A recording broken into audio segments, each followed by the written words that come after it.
Hello dear family, delighted to be sharing information with all of you once more again.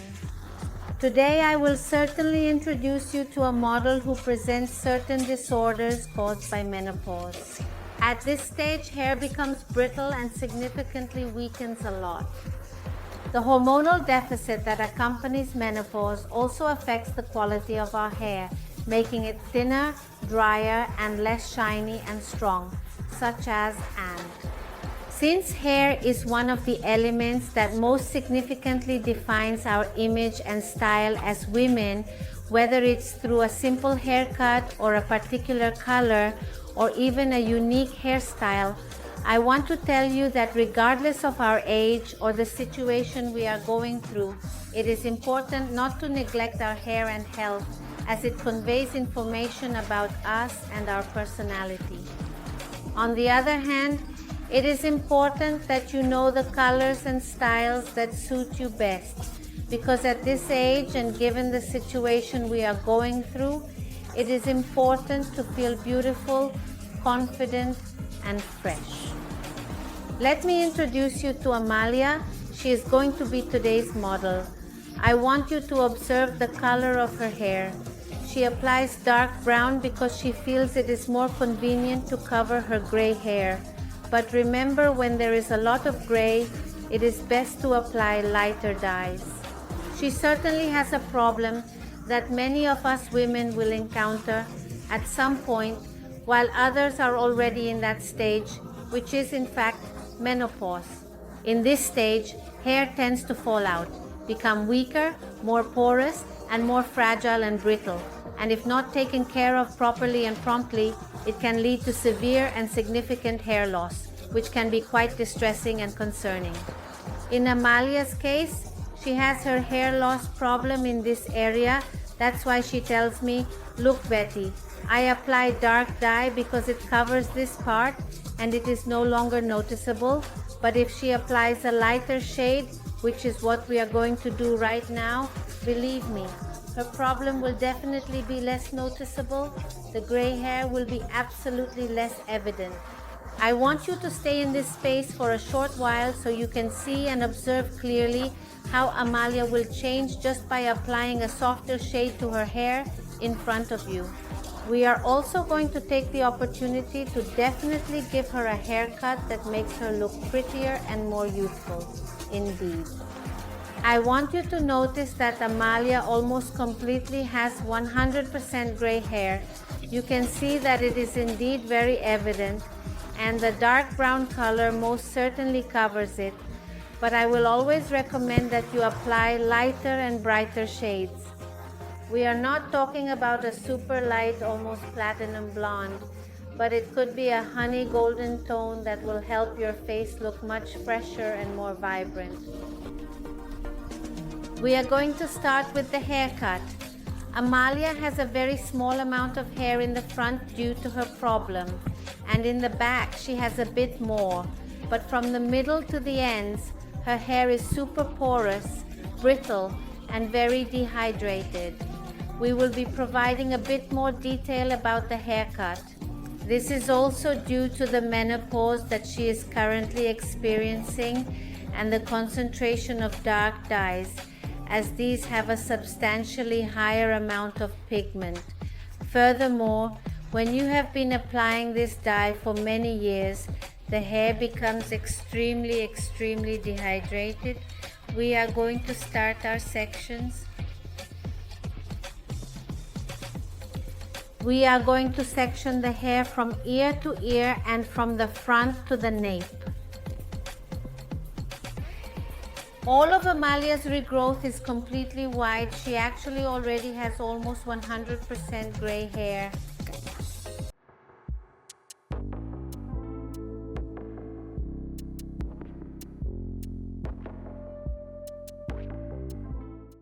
We are going to start our first section. See that from the mid-lengths to the ends, Amalia has no hair because it has broken off. I am going to cut approximately around 7 centimeters of length, which is where hair is missing to achieve more volume to the length of the hair. I comb each strand of hair carefully and meticulously pulling the hair back to the center again, ensuring every strand is in place and perfectly aligned, checking that the cut is even.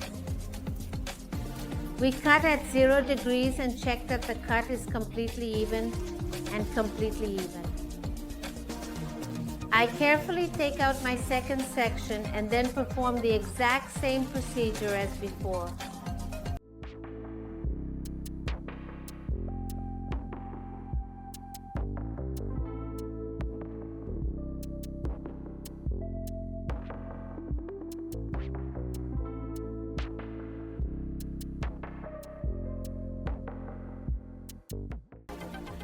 If you notice, I am constantly wetting Amalia's hair because it is so very porous that it quickly absorbs and dries. This type of hair needs to be constantly hydrated and needs to be. To achieve a perfectly combed hairstyle, start by taking my previous guide as a reference. Begin by gathering all the hair and cutting it at 0 degrees while holding it in a ponytail. Make sure to tie the ponytail securely to prevent any strands from slipping out. After tying it well, carefully check for any extra ends that might have been missed.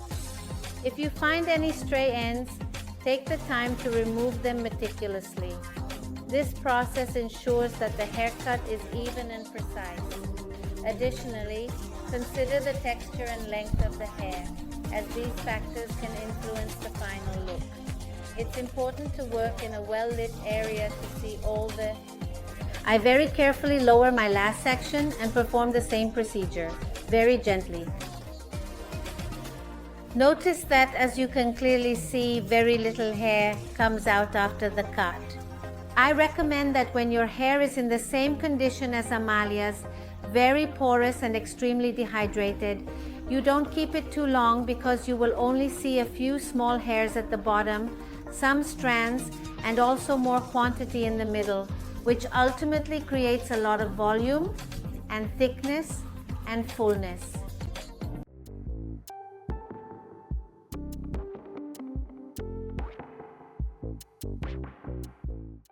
Once I have cut the entire back section, which involves carefully sectioning and ensuring evenness, I will make vertical sections and find my guide, then trim the excess ends to ensure precision.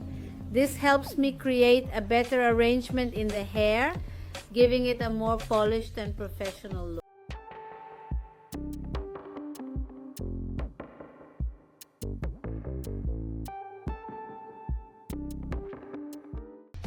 Would you like to receive notifications every time I upload a video? I invite you to subscribe and hit the bell so you get the notifications and stay updated on the latest beauty tips.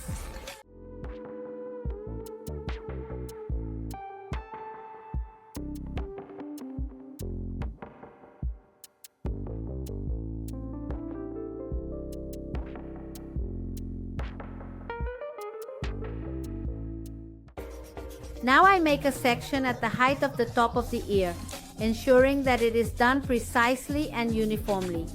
I then thoroughly comb through the hair, making sure all strands are smooth. Next, I will gently elevate the section to an exact angle of 180 degrees, and we will carefully trim the ends to ensure an even cut. This will help me create a light layer on the top and make Amalia's hair look fuller.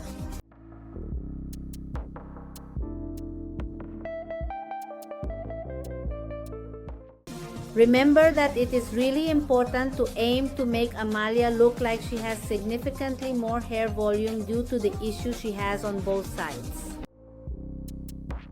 I maneuver to the sides, comb perfectly well, take a bit of hair from the back, pull it carefully towards the face, and cut precisely and gently.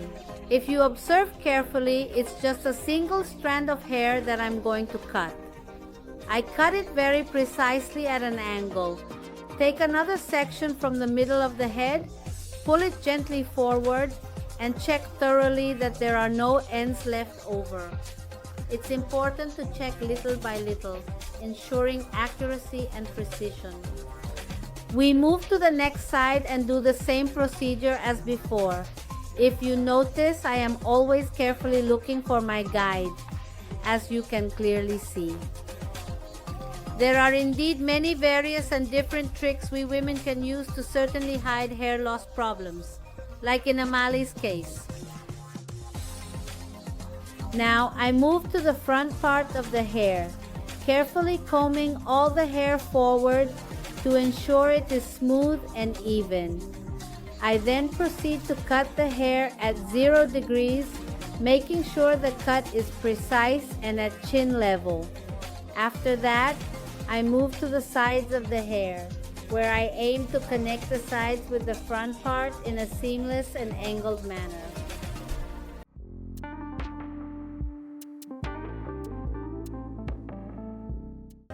It is important to take precise sections and carefully check the lengths. This step should not be skipped for Amalia. Ensuring that each section is measured in detail can prevent potential issues later on. This process involves using specific tools. I am going to perform a color extraction because of the fact that I want to remove that very heavy black she has and apply a tone that will indeed make her look much better for a moment. My formula for getting ready for the color cleansing will be 2 caps of bleaching powder with 20 volume developer because her hair is very weak and I don't want to take any risks. I will very carefully and thoroughly unify the bleach with the developer.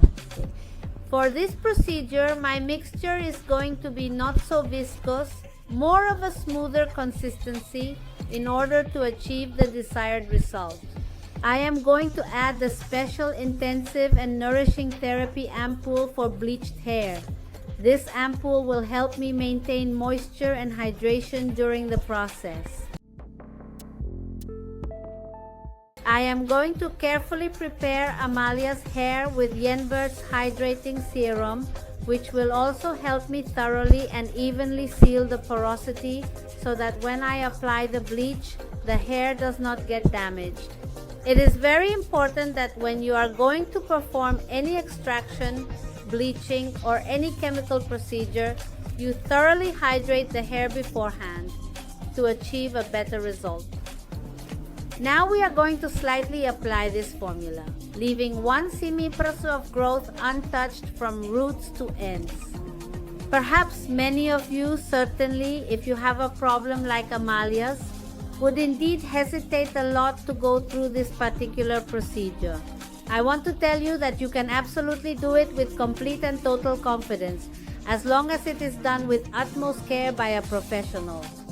So if you have a problem of this kind, it is important to go to a professional who can handle it with the utmost care it requires. Once the entire front part is carefully applied, we will thoroughly move to the back, also respecting 1 cm of growth and going all the way to the ends and precisely. Notice how Amalia's hair is already starting to lighten up in the area where we first applied the product. And this is due to the high porosity of her hair, which makes it more susceptible to changes. Once all the product is applied, you can see that from the roots to the mid-lengths, there is an even lightening, while from the mid-lengths to the ends, the dark color is more concentrated. We will leave it on for just only 20 minutes because I don't want to make Amalia super blonde. I just want to slightly more remove the intensity of the dark color so her hair doesn't get damaged. It is important to thoroughly emulsify and, if possible, reapply the product from mid-lengths to ends. Remember that this hair is extremely porous and we must not let the bleach dry out. It is extremely important to ensure that we keep it very well moisturized constantly, applying and reapplying. After approximately 20 minutes, I will carefully prepare the same formula and apply it only to the roots, then thoroughly check the mid-lengths and ends. If I see that they are dry and dehydrated, I reapply from mid-lengths to ends. Observe how Amalia's hair is lightening really very extremely quickly. And this is actually due, as I have indeed mentioned earlier, to how porous her hair is. We will give a processing time of approximately 15 minutes. I will check the elasticity and I want you to see that Amalia's hair is very strong, quite strong. We move to the sink and carefully remove the bleach. We are going to apply an astringent Botox wash, which will help me thoroughly eliminate all the bleach residues so that there is much better absorption when applying the dye, ensuring that no bleach residue remains. Before starting with the coloring, I am going to hydrate the hair with Genver Moisturizing Serum. This will help me seal the porosity from the dye application so it doesn't end up darker from mid-length to ends. This is the outcome of the color extraction. As you can clearly see, the hair growth turned more golden and all of rest of hair became a light golden copper blonde. I want you to notice that the hair was not damaged in the slightest. It indeed has absolutely very good resistance. Now let's move to the sides. Remember that she has very little hair here and she applies black color because she feels it provides much better and more comprehensive coverage for her problem in the front, which was caused by significant hair loss during menopause. I was actually telling Amalia that with lighter hair, that problem is really less noticeable, and I definitely want you to carefully observe it. But I also want you to unmistakably see that this hair was not damaged at all. We are definitely going to do the strand test and see that this hair is not elastic and does not break. Absolutely. All these hairs at the front actually remained. They really did not go away with the color extraction. Many of you must have thought her hair is going to fall out because it looks very weak. Of course not. That's why I constantly tell you to apply treatments such as deep conditioning or protein masks when doing any coloring process so you don't risk ending up with super damaged hair, which can be brittle, dry, and prone to breakage. For years, Amalia actually dyed her hair dark brown, which eventually ended up being black. She is definitely not used to light tones. With this lightening that I have, I can now apply a dark blonde and it will look really very nice. I'm looking to add a bit more color to her face to slightly disguise the effect she has here in the front, slightly. And now it's time to do the coloring, and we're going to give you a step-by-step guide to this procedure. My formula, which is a quarter of 4 and 45 plus water, whether it is tap water or bottled water, any type of water will work as long as it is not oxidizing. This means that you can use any kind of water, be it from the tap or bottled, as long as it does not have oxidizing properties.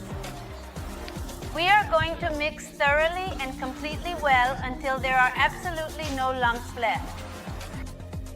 We are going to apply this formula from roots to ends to ensure even and thorough coverage, a light gloss all over the head for a consistent and shiny finish.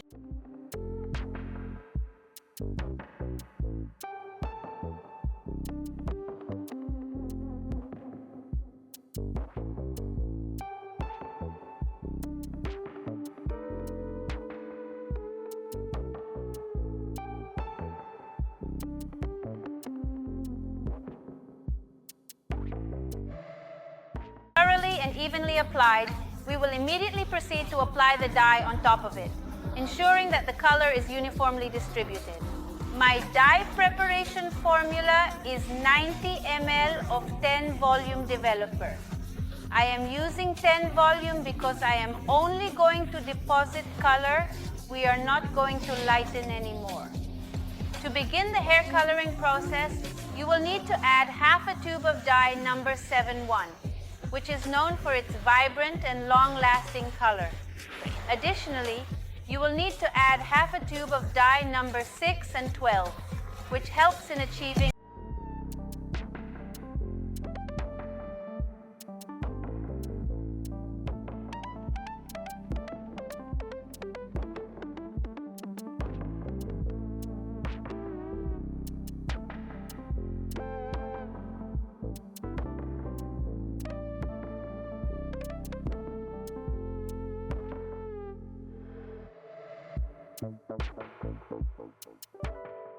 After applying the dye, we need to allow it to process for a full 20 minutes. Once the processing time is over, we will carefully remove the dye from your hair and use a specially formulated color protection shampoo.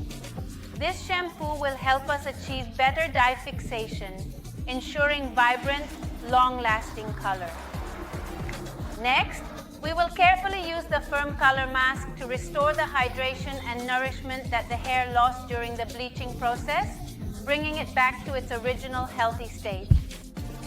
We are now here at the vanity, and right now it's time to apply thermic Botox to Amalia's hair and get ready. This treatment will help me maintain moisture and hydration and overall nourishment in your hair during the styling process. To finish, we are going to add a few final makeup touches and some makeup touches to make this look more complete. Here we are already seeing Amalia's final result. Doesn't she look different? A light color is indeed always much more flattering than a dark tone when there is so much gray hair, especially at this particular age. Truly, in fact. So I encourage each and every one of you with naturally dark brown or black hair to find a creative way to apply a beautiful honey tone or a lovely dark blonde shade. You absolutely don't necessarily have to go platinum to look stunningly beautiful. Thank you, dear family, for joining me in this image design. See you in the next video. Sending you a kiss and many blessings.